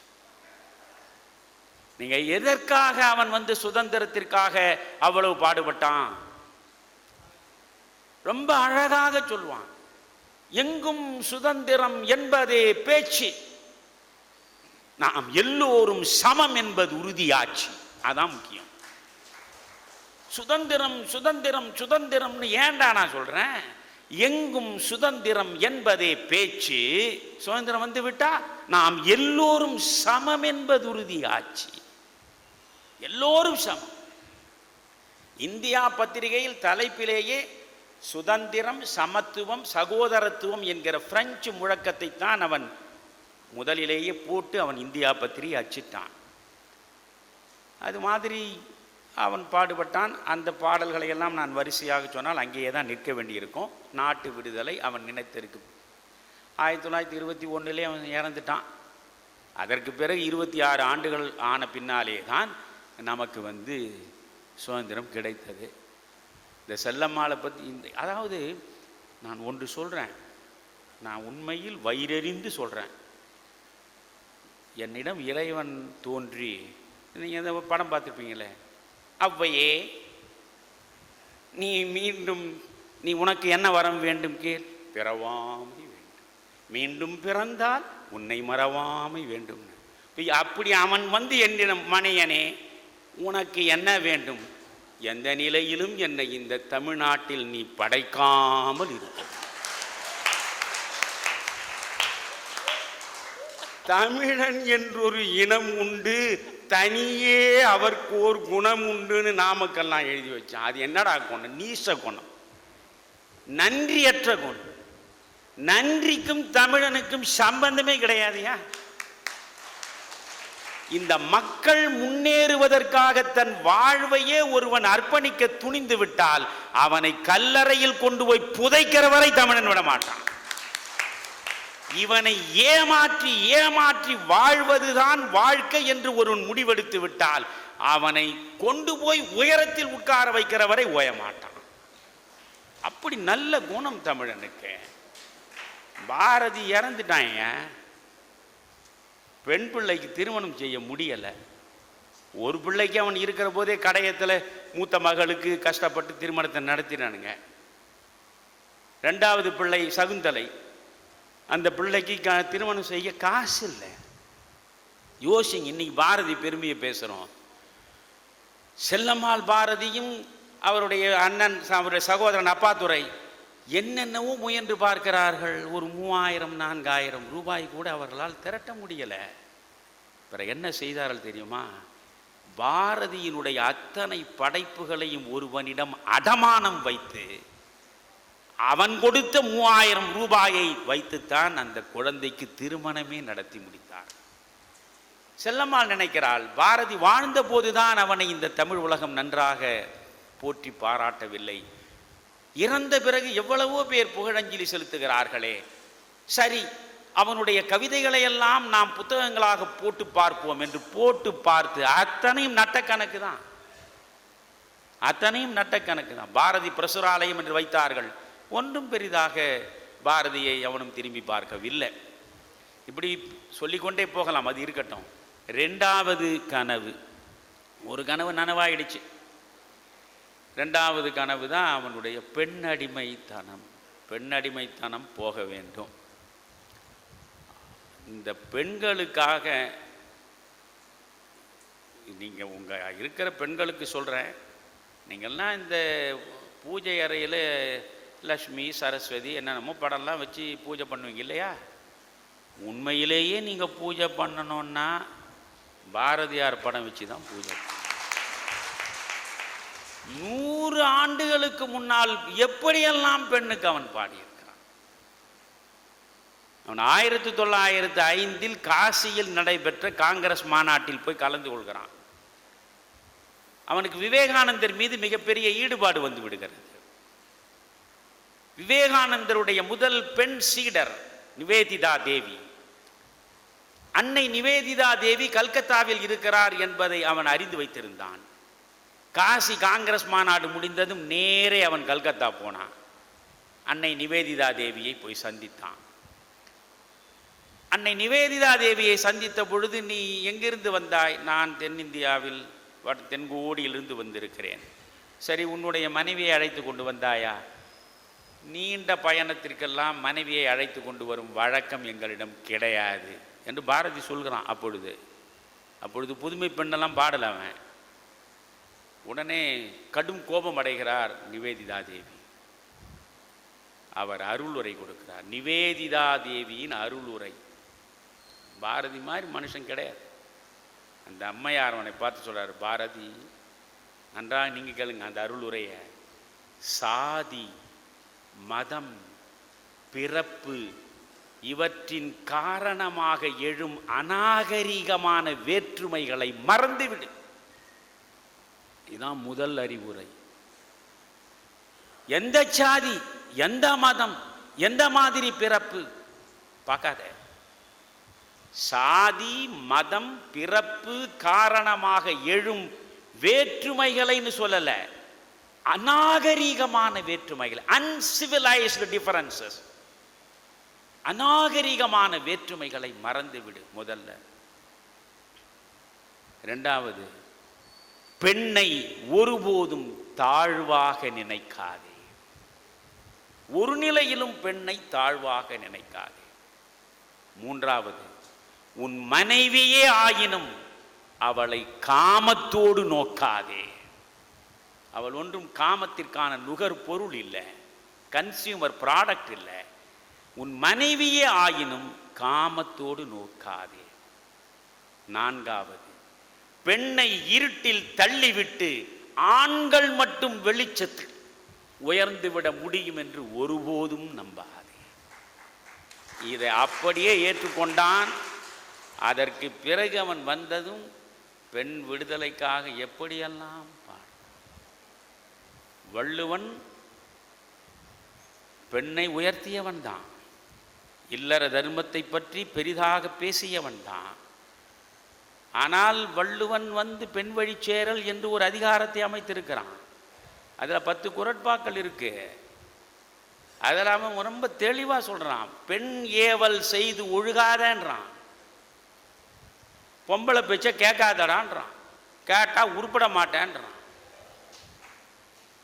இப்படியே அந்த குறள் ஒவ்வொன்றையும் பார்க்கணும். மனை விழைவார் மான் பயன் எய்தார், வினை விழைவார் வேண்டா பொருளும் அது. வளரணும்னு நினைக்கிறியா? உயரணும் நினைக்கிறியா? வெற்றி அடையணும்னு நினைக்கிறியா? பெண்ணின் பேச்சை கேட்காத. ஆனால் தையல் சொல் கேளேல், அது யார் சொல்றது? ஔவையாரே சொல்றார். தையல் சொல் கேளேல். நம்ம ஊர் தமிழ் புலவர்கள் ஔவையார் அப்படி சொல்லலை. தையல் சொல் கேள், பிறகு ஏல். இது இவனா அள்ளி விடுறான். தையல் சொல்ல கேளு, கேட்டு நீ அதன்படி நடன்னு சொன்ன. அப்படி ஒரு பொருளே வராது. தையல் சொல் கேளே அவைய சொல்றா. ஆனா இந்த பாரதி எப்படியெல்லாம் பாடினா, பெண்மை வாழ்கென்று கூத்திடுவோமடா, பெண்மை வெல்கென்று கூத்திடுவோமடா, கலி அழிப்பது பெண்கள் அறமடா, வலிமை தருவது பெண்ணின் பால் முளைப்பாலடா, உண்டாக்கி பாலூட்டி வளர்த்த தாயை உமையவள் என்று அறியீரோ உணர்ச்சி கட்டீர். அவள் தானடா உன்னை உண்டாக்கினா, உனக்கு பால் ஊட்டினாள். அந்த தாய் தானடா உனக்கான உமை. உணர்ச்சியற்றவனே, உயிரை காக்கும், உயிரினை சேர்க்கும், உயிரினுக்கு உயிராய் இன்பமாகிடும் உயிரினும் இந்த பெண்மை இனிதடா. உன் உயிரை விட இனிமையானது, உயர்வானது இந்த பெண்மை என்று பெண்ணை பற்றி பேசியதே அது தனி வரலாறு, சொல்லிட்டே போகலாம். அவன் ஒரு இடத்த வசனத்தில் நீங்கள் பார்க்கணும். கவிதைகளை ஏராளமாக நிறைய பேர் சொல்லுவான். அவன் எழுதியிருக்கிற வசனங்களில் பெண்களுக்காக சொல்கிறான். வெள்ளையன் கருப்பன் வேற்றுமைக்காக போராடுவதை விட, வெள்ளையன் கருப்பன் வேற்றுமைக்காக போராடுவதை விட, உயர் ஜாதிக்காரன் தாழ் ஜாதிக்காரன் என்ற வேற்றுமைக்காக போராடுவதை விட, ஆணை விட தாழ்ந்தவள் பெண் என்று வைத்திருக்கிறானே அதை எதிர்த்துத்தானடா முதலில் போராட வேண்டும் என்கிறான். அதை எதிர்த்து போராட வேண்டும். அதுதான் அநீதிகளின் கோட்டை. அது அநீதிகளின் கோட்டை, கலியுகத்தின் பிறப்பிடம் பேசுறான். அப்படி பெண்ணுக்காக அவன் பேசியது, அவன் பாடியது. ஏன்னா நேரம் இல்லை, இதுவே நேரம் ஓடின்னு இருக்கு, அதனால ஒவ்வொன்றும் சுருக்கமாக சொல்றேன். பெண்களுக்காக அவன் பாடியதும் அவன் எழுதியதும் ஏராளமாக. அந்த பெண்களுக்காக அவன் எழுதியது ஒரு பக்கம் இருக்கட்டும். இப்போ நீங்கள் பார்த்தீங்கன்னா தொல்காப்பியம் படிக்கிறோம். தமிழில் முதல் நூல் தொல்காப்பியம். ஆணுக்கு இலக்கணம் என்ன, பெண்ணுக்கு இலக்கணம் என்ன, வகுப்பில் தொல்காப்பியம் நடத்துகிற ஆசிரியர் என்ன சொல்லி கொடுப்பார்? ஆண் யாரு? பெருமையும் உரனும் ஆடுவும் என. ஆண் யாரு? பெருமையும் உரனும் ஆடுவும் என. பெருமை என்றால் அங்கே அறிவு, உரன் என்றால் வலிமை. அறிவும் வலிமையும் உடையவன் தான் ஆண். சரி, பெண் யாரு? அச்சமும் நாணமும் மடனும் முந்துறுத்தல் நிச்சமும் பெண்பார்க்கு உரிய என்ப. அச்சம் மடம் நாணம் இருந்தாதான் பெண்ணு. தொல்காப்பியம் எழுதி வச்சிருக்கான். இவன் சொல்றான் பாரதி, அச்சமும் நாணமும் நாய்கட்கு வேண்டும். பெண்ணுக்கு இல்லை, அச்சமும் நாணமும் நாய்கட்கு வேண்டும். ஞானம் நல்லறம் வீர சுதந்திரம் பேணுனர் குடி பெண்மையின் குணங்களாம். பெண் யாருடா? ஞானம் நிறைந்தவள், வீர சுதந்திரம் கொண்டவள். அவளிடம் அச்சம் வேண்டாம், நாணம் வேண்டாம். அச்சமும் நாணமும் நாய்கட்கு வேண்டுமாம் என்று சொன்னவன் பாரதி. கொஞ்சம் யோசிச்சு பாருங்க. பாரதியுடைய புதுமை பெண்ணை பற்றியெல்லாம் பேசினால் ஒவ்வொன்றையும் இது என்ன பிழைனா, ஒவ்வொரு தலைப்பை வைத்து தனித்தனியாக நாம் பேசணும். பாரதியின் பெண்மை அப்படி தனித்தனியாக பேசினா ஏராளமாக நாம் சொல்லலாம். பெண்ணுக்காக உருகி உருகி உருகி எழுதியவன் அவன்தான். 10 கமாண்ட்மெண்ட்ஸ்னு சொல்கிறோம். 10 கட்டளைகள் மோசஸ் வழங்கியது. ஆனால் பாரதி 10 கட்டளை கொடுத்துருக்கிறான் பெண் மக்களுக்காக. நீங்கள்லாம் படிச்சிருக்கீங்களா? 10 கட்டளைகள். முதல் கட்டளை இதை எப்போ கொடுக்குறான்? 1908-9 100 ஆண்டுகளுக்கு முன்னால 10 கட்டளைகள் பெண்களுக்காக. இதை தான் பின்பற்றணும் சமூகம். முதல்ல, ருது ஆவதற்கு முன்பு பெண்ணுக்கு திருமணம் செய்யக்கூடாது. அதாவது பால்ய விவாகம் செய்யக்கூடாது. 3 வயதிலேயே பெண்ணுக்கு திருமணம் செய்து வைத்து 4 வயதிலேயே மொட்டை அடித்து விதவையாக்கிடுவான். ஏன்னா இந்த பொண்ணுக்கு 3 வயது இருக்கும், அந்த பையனுக்கு 5 வயது இருக்கும், அவன் ஒரு குளத்தில் போய் விழுந்து செத்து போயிட்டு இருப்பான். உடனே அதுக்கு மொட்டை அடித்து வாழ்நாள் முழுவதும் விதவையாக்கிடுவான். பாரதியும் பாருங்க, பாரதிக்கு 14 வயது, செல்லம்மாளுக்கு 7 வயது தான். இவர்களுக்குள்ளேயே 7 வயது வித்தியாசம். அதனால் சொல்கிறான், பெண்கள் ருதுவாவதற்கு முன்பு திருமணம் செய்யக்கூடாது. நம்பர் 1. அடுத்தது, பெண்ணை விரும்பாத ஒருவனுக்கு வற்புறுத்தி திருமணம் செய்து வைக்கக்கூடாது. 100 வருஷத்துக்கு முன்ன. 3வது, முதல்ல ருதுவாகுவதற்கு முன்ன திருமணம் கூடாது. பிறகு பெண்ணை வற்புறுத்தி ஒரு ஆடவனுக்கு திருமணம் செய்யக்கூடாது. 3வது, பெண் ஒருவனோடு வாழ விரும்பவில்லை என்றால் அவளுக்கு ஆணிடமிருந்து விடுதலை கிடைக்க வேண்டும். எனக்கு இவனோட வாழ பிடிக்கலைன்னா நல்லது, நீ அவனை விட்டுட்டு வந்துடு. 4வது, ஒரு பெண் பிற ஆடவர்களோடு பழகுவதற்கு அனுமதிக்க வேண்டும். இதெல்லாம் யோசிச்சு பாருங்க. மற்ற ஆடவர்களோடு பழகுவதற்கு பெண்ணை அனுமதிக்க வேண்டும். 5வது, விவாகரத்து வேண்டினால் பெண்ணுக்கு விவாகரத்து வழங்க வேண்டும்.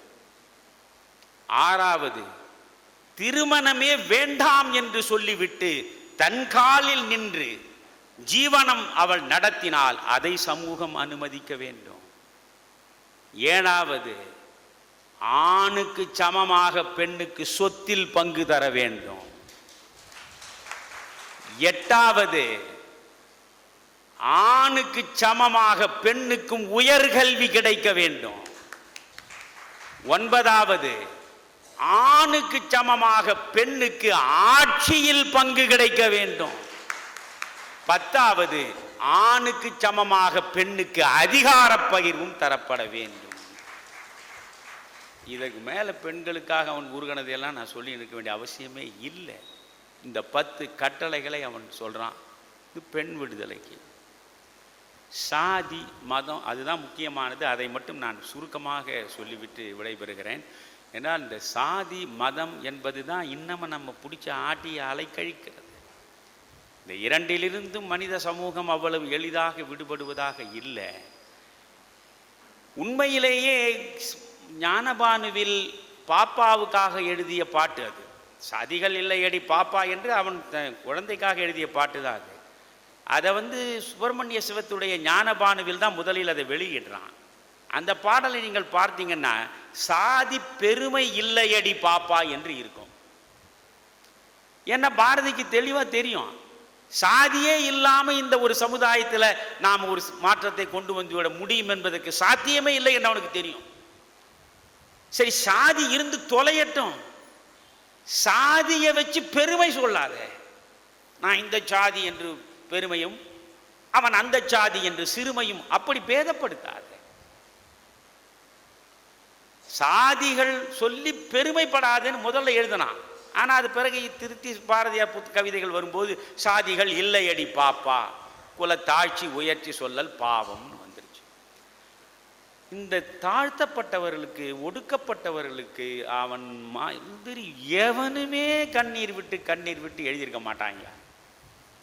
6ல் 1 பங்கு என்று அவன் ஒரு நூலை எழுதுகிறான். 6ல் 1 பங்கு என்றால் என்ன? மக்கள் தொகையில் 6ல் 1 பங்கு எப்பொழுதுமே ஒடுக்கப்பட்ட தாழ்த்தப்பட்ட சமுதாயம்தான். 6ல் 1 பங்கு. இன்றைக்கு நீங்கள் கணக்கெடுத்துங்க, 8 கோடி மக்கள் இருக்காங்கன்னா அதில் 6ல் 1 பங்கு 1.5 கோடியாவது ஏறக்குறைய தாழ்த்தப்பட்ட மக்கள் இருப்பாங்க பல்வேறு பிரிவுகளில். அவன் எப்படி அதை அந்த நூலை எழுதுகிறான்? 6ல் 1 பங்கு. அந்த நூலை அர்ப்பணம் செய்கிறான், சமர்ப்பணம் செய்கிறான். நான் எழுதுகிற ஒரு நூலை இன்னாருக்கு சமர்ப்பிக்கிறேன்னு சொல்கிறது இல்லையா, அவன் சமர்ப்பணம் செய்கிறான். என்ன அழகு தெரியுமா? பாரத நாட்டில் உழவு தொழில் புரிந்து நமக்கெல்லாம் உணவளித்து ரட்சிக்கக்கூடிய, வார்த்தையை பாருங்க, நமக்கெல்லாம் உணவளித்து ரட்சிக்கக்கூடிய பள்ளர் பறையர் போன்ற பரிசுத்தமான வைசியர்களுக்கு இந்த நூலை நான் சமர்ப்பிக்கிறேன். பள்ளர் பறையரை சூத்திரன் என்று நம்ம சொல்லவே இல்லை. பள்ளர் பறையர் பரிசுத்தமான வைசியர்கள். 4 அடுக்கில் பிராமணன் அறிவு கொடுப்பவன், பிறகு சத்திரியன் வலிமையால் உங்களை பாதுகாப்பவன், வைசியன் வேளாளனாகவும் வணிகனாகவும் இருப்பவன், சூத்திரன் அடிமை தொழில் புரிபவன். இப்படித்தானே முதல்ல 4 அடுக்கு வர்ணாசிரமம் இருந்தது. அதனால இவன் அது சூத்திரன் என்றே சொல்ல தயாராக இல்லை. நீங்க இதை பற்றி பேசணும்னா பகவத்கீதைக்கு அவன் மொழிபெயர்ப்பு எழுதியிருக்கான். என்ன நான் பேசுறதெல்லாம் கேட்டுட்டு இந்த காதில் வாங்கி அந்த காதில் விட்டு நீங்கள் போனீங்கன்னா ஒரு பயனும் கிடையாது. எங்கப்பா போனீங்க? தமிழர் மண்ணின் பேசினாருங்க. அங்கே போய் கேட்டோம். என்ன பேசினார்? ரொம்ப நல்லா பேசினார். ஏதாவது அதன் மூலமாக உங்களுக்கு தெளிவு கிடைத்ததா? அதன்படி நீங்கள் நடப்பீங்களா? அவ்வளவுதான். அப்போ பேசுனதுனால் பயனே கிடையாது. பகவத்கீதையெல்லாம் ஒரு அதாவது பகவத்கீதையை மொழிபெயர்த்திருக்க கண்ணதாசன் வரைக்கும் மொழிபெயர்த்திருக்காங்க பகவத்கீதையை. இந்த 700 ஸ்லோகங்களையும் 18 அத்தியாயம் 700 ஸ்லோகங்களை கண்ணதாசன் வரை மொழிபெயர்த்திருக்காங்க. பாரதி மொழிபெயர்ப்பில் என்ன விசேஷம்னா முன்னுரையை எழுதியிருக்கான். பாரதி மொழிபெயர்ப்புக்கு முன்னுரை எழுதுகிறான். ஐயோ, நான் 100 முறைக்கு மேலோட படிச்சிருப்பேன். படித்து படித்து வியப்பேன். எப்படியே இவனால் இப்படி எழுத முன்னுரை எழுதான். அதில் ஒரு இடத்துல சொல்கிறான், பார்ப்பானும் கடவுளின் ரூபம், பறையனும் கடவுளின் ரூபம். எங்கும் சுதந்திரம் என்பதே பேச்சு. ஏன்? நாம் எல்லோரும் சமம் என்பது உறுதியாச்சு. பேதமே கிடையாது. சாதி வைத்து பேதம் இல்லை, மதம் வைத்து பேதம் இல்லை, அனைவரும் ஒன்று. இங்க பள்ளனும் இல்லை, பறையனும் இல்லை, பார்ப்பானும் இல்லை, ஒன்றும் கிடையாது. மனிதம் மனிதம் மனிதம், அது மட்டும்தான் பாரதியினுடைய மையப்புள்ளியாகவே இருந்திருக்கிறது. நீங்க அவனுடைய யதுகிரி அம்மாள் பாரதியிடம் சின்ன பெண் பிள்ளையாக பக்கத்து வீட்டில் இருந்து பாரதியிடம் பழகியது. அது பிள்ளை மண்டையம் குடும்பத்தை சார்ந்த பிள்ளை. அது பாண்டிச்சேரியில் 10 ஆண்டு காலம் பாரதி இருந்தபொழுது பக்கத்திலேயே இருந்திருக்கிறது. இவனுடைய பாடல்களை எல்லாம் அது அப்படியே மனப்பாடமாக ஒப்பிக்கும். அந்த யதுகிரி பாரதி நினைவுகள்னு ஒரு புத்தகம் எழுதியிருக்கு. தயவு செய்து வாங்கி படித்து பாருங்க. அது ஒரு இடத்துல அந்த யதுகிரி சொல்கிற அந்த யதுகிரி அம்மாள், இப்போ அவங்க இறந்துட்டாங்க, சின்ன பிள்ளையாக இருக்கும்போது அது நடந்ததெல்லாம் எழுதியிருக்கு. செல்லம்மாளிடம் பாரதி சொல்கிறான். யதுகிரி அம்மாள் அதை பதிவு செய்திருக்கு. செல்லம்மாள், நான் பிராமணன் என்று நினைத்து கொண்டு என்னிடம் பேசாது. நான் பிராமணன் இல்லை, எனக்கு பூணூல் இல்லை, எனக்கு சந்தியாவந்தனம் இல்லை, எனக்கு சிரார்த்தம் இல்லை, எந்த பிராமண சடங்கும் எனக்கு இல்லை. நான் உண்மையில் சொல்ல போனால் ஒரு சூத்திரன். சூத்திரன் அவன் இப்படி சொல்லுவான். அவனுடைய தம்பி விஸ்வநாதனுக்கு பாரதி கடிதம் எழுதுறான். அந்த கடிதத்திலேயே பாரதி விஸ்வநாதனுக்கு சொல்றான், தம்பி, அன்புதானடா என்னுடைய மதம். என் மதம் என்பது எது? அன்புதான் என்னுடைய மதம். எனக்கு ஜாதியும் கிடையாது, இப்பொழுது சொல்லப்படுகிற மதங்களும் கிடையாது. இப்படி அவன் எழுதக்கூடிய அந்த எழுத்துக்களை எல்லாம் நீங்கள் படிக்கும் பொழுது நமக்கு ரொம்ப வியப்பாக இருக்கும். அந்த பாரதி சாதியை கடுமையாக சாடுறான், எல்லா இடத்துலையும் சாடுறான். சாத்திரம் இன்றேல் சாதிகள் இல்லை, சாத்திரத்தால தான் சாதி வந்தது. சாதியின் உயிர்த்தலம் எது? சாத்திரம். சாத்திரம் இன்றேல் சாதிகள் இல்லை. போலி சாத்திரம்னு சொல்றான். இந்த சாத்திரங்களை எப்படி அவன் எவ்வளவு கடுமையா பேசுறான். சூத்திரனுக்கு ஒரு நீதி, தண்டச்சோறுண்ணும் பார்ப்பானுக்கு வேறொரு நீதி. சாத்திரம் சொல்லிடுமாயின் அது சாத்திரம் அன்று, சதி என்று கண்டோம் என்கிறான். அதனாலதான் அவன் வாழ்ந்த காலத்திலேயே எந்த பிராமணனும் அவனை ஆதரிக்கல. சுதந்திரம் வருதுன்னு பாடுறான், ஆடுவோமே பள்ளு பாடுவோமே ஆனந்தம் அடைந்து விட்டோம் என்று. அதுல என்ன சொல்றான்? பார்ப்பானை ஐயர் என்ற காலமும் போச்சே, வெள்ளை பரங்கியரை துரை என்ற காலமும் போச்சே, பிச்சை ஏற்பாரை பணிகின்ற காலமும் போச்சே. அந்த மாதிரி கடுமையாக பாடுறான். முன்னாளில் ஐயரெல்லாம் வேதம் ஓதுவார், 3 மழை பெய்யுமடா மாதம், இந்நாளில் பொய்மை பார்ப்பார், இவர் ஏது செய்தும் காசு பெற பார்ப்பார்னு எழுதுறான். அப்ப எந்த பிராமணன் இவனை ஒத்துப்பான்? யோசிங்க. ஆனா இந்த பாரதிய இன்றைக்கு என்ன ஒரு கூட்டம் இருக்கு, அந்த கூட்டம் என்ன சொல்லும்? சங்கி. பாரதி யாரு? அவன் சங்கி. ஏன்னா அவன் சனாதனம் பற்றி பேசினவன். நான் தெளிவாக சொல்றேன், பாரதி ஒரு சங்கி, விவேகானந்தர் ஒரு சங்கி, மகாத்மா காந்தி ஒரு சங்கி, தமிழறிவு மணியன் ஒரு சங்கி. சங்கின்னா பாரதிய ஜனதா கட்சியில் இருக்கணும்னு இல்லையா? சங்கின்னா யார்? நீ யார சங்கின்னு சொல்ற? முதலில் கூடியிருக்கிற உங்களுக்கு நான் தெளிவாக இந்த ஒன்றை புரிவித்தாலே போதும். நான் ஏன் பாரதி தன்னை சனாதனவாதின்னு சொல்றான்? சனாதனமாம் இந்து மதம்னு அவன் எழுதுறான். இந்து மதம் என்ன? சனாதனம். ஆனால் அந்த பாரதி ஜாதியை ஏற்றுக்கொண்டானா? ஜாதி வேற்றுமைகளை அங்கீகரித்தானா? சாதி என்று அவன், நான் வியந்து போன இடம் ஒன்று உண்டு. அம்மா கண்ணு என்று வேலை செய்கிற ஒரு பணிப்பெண்ணியா, வேணு செட்டியார் என்பவர் வீட்டில் அது பணிப்பெண்ணாக இருக்கு. இவன் அப்பப்போ அந்த வேணு செட்டியார் வீட்டில் போய் நீண்ட நேரம் பேசிட்டு இருப்பான். இந்த அம்மா கண்ணு விடம் இவன் சொல்றான், அம்மா கண்ணு இவன் இறந்த பிறகு அது பதிவு செய்யுது. அம்மா கண்ணு ஐயர் எப்பொழுதும் என்னிடம் சொல்லும் போதெல்லாம், அம்மா கண்ணு, முதலில் வெள்ளைக்காரனை இந்த மண்ணிலிருந்து வெளியேற்ற வேண்டும், 2வது பெண்களுக்கெல்லாம் ஆணிடமிருந்து விடுதலை வாங்கி தர வேண்டும், 3வது ஜாதி என்ற விஷ பூண்டை அடியோடு களைந்தெறிய வேண்டும். இந்த 3 தான் எப்பொழுதுமே சொல்லுவார் ஐயர் எங்களிடம் அப்படின்னு அந்த அம்மா கண்ணு சொல்றா. அம்மா கண்ணு ஆண்ட போய் சொல்றான், ஜாதி என்னும் விஷ பூண்டை அடியோடு களைந்தெறிய வேண்டும்னு சொல்லிட்டு.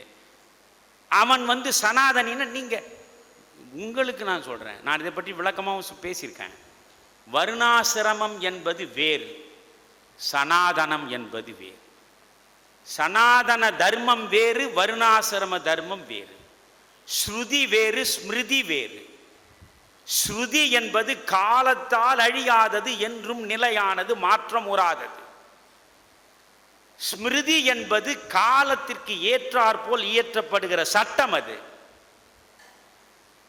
எனவே ஸ்மிருதி என்பது மாறும், ஸ்ருதி மாறாது. அந்த ஸ்ருதி தான் வேதம், அந்த ஸ்ருதி தான் உபனிஷதங்கள். எந்த வேதத்திலும் ஜாதி கிடையாது, எந்த வேதத்திலும் மத வேறுபாடு என்பது கிடையாது, எந்த உபனிஷத்திலும் வேற்றுமையே கிடையாது. உபனிஷதங்கள் சொல்லக்கூடியதெல்லாம் என்ன தெரியுமா? உலகத்தில் உள்ள உயிர்கள் அனைத்திலும் உன்னை பார்ப்பதும், உலகத்தில் உள்ள உயிர்கள் அனைத்தையும் உன்னுள் பார்ப்பதும் தானடா ஆன்மீகம். யோசிங்க, பாரதியே பாடுறான், பாரதியே பாடுறான், பயிலும் உயிர் வகை மட்டுமன்றி பார்க்கின்ற பொருளெல்லாம் தெய்வம் கண்டி. எந்த பொருளும் தெய்வம் தான் எனக்கு. என் எழுதுகோள் தெய்வம், இந்த எழுத்தும் தெய்வம், எல்லாவற்றையும் தெய்வமாக பார்ப்பது. விவேகானந்தர் இதை அவ்வளவு அழகா சொல்லுவார். இந்த பிரபஞ்சத்தில் இருக்கக்கூடிய அனைத்தையும் தெய்வீகமாகவே நீ பாவித்து, ஒவ்வொன்றையும் தெய்வமாகவே நீ பார்த்தால் பகை ஏது, பிணக்கு ஏது, வெறுப்பு ஏது?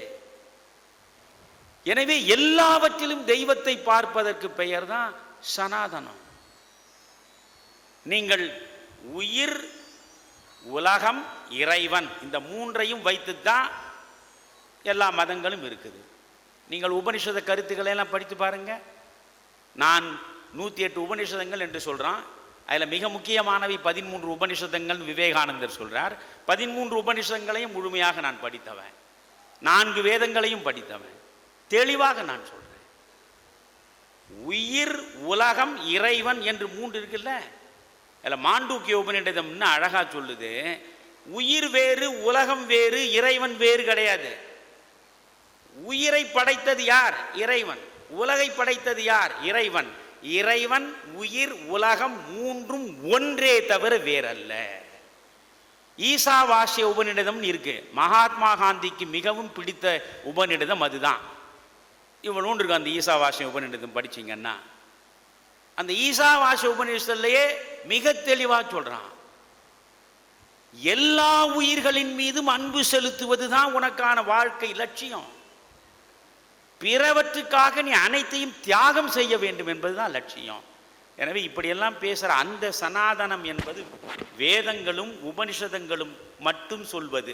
அந்த சனாதனத்தை நான் ஏற்றுக்கொண்டவன். வர்ணாசிரமத்தை நான் ஏற்றுக்கொண்டவன் இல்லை. காந்தி ஏற்றுக்கொள்ளவில்லை, விவேகானந்தர் ஏற்றுக்கொள்ளவில்லை, பாரதி ஏற்றுக்கொள்ளவில்லை. எனவே பாரதியை நீங்கள் குறுகிய கண்ணோட்டத்தில் பார்க்கக்கூடாது. அவனை விட சாதிகளை எதிர்த்தவன் எவனும் இல்லை. யோசித்து பாருங்க. எல்லாம் வழக்கமாக சொல்கிறது தான். கனகலிங்கத்துக்கு வீட்டில் வரவழைச்சு பூணூல் போட்டான் இல்லையா? காயத்ரி மந்திரம் சொல்லி நடு வீட்டில் உட்கார வைத்து அந்த கனகலிங்கம் என்கிற சேரி பகுதியில் வாழ்ந்த ஒடுக்கப்பட்ட மனிதனை அழைத்து கொண்டு வந்து நடு வீட்டில் உட்கார வைத்து காயத்ரி மந்திரம் சொல்லி இன்று முதல் பூணூலை அவனுக்கு அணிவித்து, இன்று முதல் நீ பிராமணன், எவன் கேட்டாலும் சொல், நான் பிராமணன், இன்று முதல் நீ சொல்லுன்னா அவனை விட்டு நிறுத்தல. அந்த புதுச்சேரியில் இப்பொழுதும் நீங்க போய் பாருங்க, புதுச்சேரியினுடைய புறநகர் பகுதியில் இருக்கக்கூடிய இடத்தில் உள்ள மாரியம்மன் கோயில், உப்பளம் என்கிற பகுதி, அந்த உப்பளம் பகுதியில் ஒரு சின்ன மாரியம்மன் கோயில். அந்த மாரியம்மன் கோயிலுக்கு பூசாரியா இருந்த நாகலிங்கம் என்பவனை அழைத்து கொண்டு வந்து அவனை நடுவீட்டில் உட்கார வைத்து அவனுக்கு பூணூல் மாட்டி இனி நீ பிராமணன் என்று சொல்லு என்கிறான். இந்த மாதிரி ஒடுக்கப்பட்ட 5 பேரை வரவழைக்கிறான் ஒரு நாள். 5 பேரையும் வரிசையாக உட்கார வைத்தான். செல்லம்மாள் 5 பேருக்கும் உணவு பரிமாறுன்னா, இருக்கோ இல்லையோ சர்வசாதாரணமாக கட்டளை பிறப்பிச்சிடும். 5 பேருக்கும் உணவு பரிமாறணுமா? உட்கார்ந்து இருக்கிறவனு எட்டி பார்க்குறா செல்லம்மா. செல்லம்மாளுக்கு இதெல்லாம் கட்டுப்பாடே ஆகாது. பாரதி தான் முற்போக்குவாதியை தவிர செல்லம்மாள் பாரதி நினைத்தபடியெல்லாம் சமதர்மம் பார்த்தவள் இல்லை. செல்லம்மாளுக்கு அந்த பிராமண சமூகம் என்னென்ன சடங்குகளை வைத்திருக்கிறதோ, என்னென்ன விதிகளை வைத்திருக்கிறதோ அதன்படி வாழ்வதுதான் வாழ்க்கை என்று நினைத்தவள். ஆனால் ஒரு பைத்தியக்காரனுக்கு மனைவி ஆகிவிட்டோம். வேறு வழி கிடையாது. சகித்து கொள்வது, அதாவது மகிழ்ச்சியோடு செய்வது என்பது வேற, சகித்து கொண்டு செய்வது என்பது வேற. செல்லம்மாள் செய்ததெல்லாம் சகித்து கொண்டு செய்தது தான். இந்த 5 பேரை உட்கார வச்சுனான். 5 பேர் ஒடுக்கப்பட்ட மக்கள், எல்லாருக்கும் சோறை போடுனான். அவ எப்படியோ ஏதோ பொங்கி எதோ கொண்டு வந்து போட்டா. சாப்பிட்ட பிறகு இவனுங்க கூனி குறுகி அந்த இலையை எடுக்க பார்க்குறான். செக், இலையை எடுக்கக்கூடாது, விருந்தோம்பும் தர்மத்துக்கே எதிரானது. செல்லம்மாள் இந்த எச்சில் இலை முழுவதையும் எடுத்து அப்புறப்படுத்தினான். வேறு வழி இல்லை. செல்லம்மாள் எடுத்தா. அந்த கனகலிங்கம், உண்மையில் சொல்கிறேன்யா, எனது குருநாதர்னு ஒரு நூல் எழுதியிருக்கான். அழுதுகனே படிப்பேன் நான், என்னால் தாங்கவே முடியாது. எப்பேற்பட்ட பாரதியா! அவன் சொல்றான், ராமன் இருக்கும் இடம் அயோத்தி என்பது போல பாரதி இருக்கும் இடமெல்லாம் சாதி பேதங்கள் அற்ற சமத்துவம் வாழும் இடம்னு சொல்றான். நான் ஒன்றை சொல்றேன், மணி ரொம்ப முடிஞ்சிடுச்சதோட நிறுத்துறேன். ஆழமா யோசிங்க. பாரதி ஒரு கடவுளை விடாம பாடியிருக்கான். கண்ணனை பாடுறான், முருகனை பாடுறான், காளியம்மனை பாடுறான், பராசக்தியை பாடுறான், அல்லாவை பாடுறான், இயேசுவை பாடுறான். ஒவ்வொரு பாடலும் என்னால் சொல்ல முடியும். எல்லா பாடலும் சொன்னால் நேரம் ஆகும். எல்லாரையும் பாடுறான்ல. அவன் இருந்த காலத்தில் மதுரை மீனாட்சி அம்மன் புகழ்பெற்ற கோயில் அவனுக்கு தெரியாதா? காஞ்சி காமாட்சி புகழ்பெற்ற கோயில் தெரியாதா அவனுக்கு? நீங்க புரட்டுங்க பாரதியார் கவிதை புத்தகத்தை.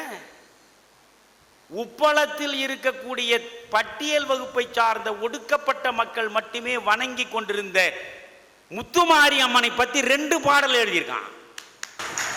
தேசமுத்து மாரியம்மா தேடி உன்னை சரணடைந்தோம்னு எழுதுறான். எங்கள் முத்து மாரியம்மான்னு இன்னொரு பாட்டை எழுதுறான். உப்பளத்தில் இருக்கிற ஒரு சின்ன கோயில், இன்றைக்கு நீங்க போய் பாருங்க, பாரதி பாடல் அப்படியே எழுதி வச்சிருப்பானுங்க ஒரு பக்கத்துல, அதை பாடுறான். மறந்தும் மீனாட்சி கோயிலை பத்தி பாடல, மறந்தும் காமாட்சி கோயிலை பாடல. ஏன் பாடல?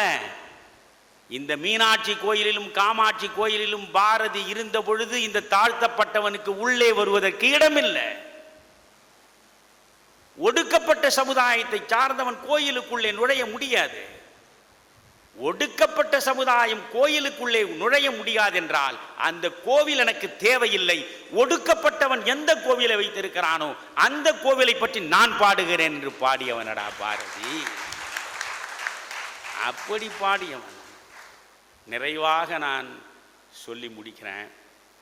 இந்த கடைசி பாடல் தான் பாரத சமுதாயம் வாழ்கவேன்னு. அது கூட பல பேருக்கு அந்த வரலாறு தெரியாது. நீலகண்ட பிரம்மச்சாரின்னு ஒரு இருந்தான். இதில் நீலகண்ட பிரம்மச்சாரின் வாழ்க்கை வரலாறை அறிந்தவர்கள்னு யாராவது ஒருவர் இருந்தால் கொஞ்சம் கையை தூக்குங்க பார்க்கலாம். ஒருவர். யார் நீலகண்ட பிரம்மச்சாரி?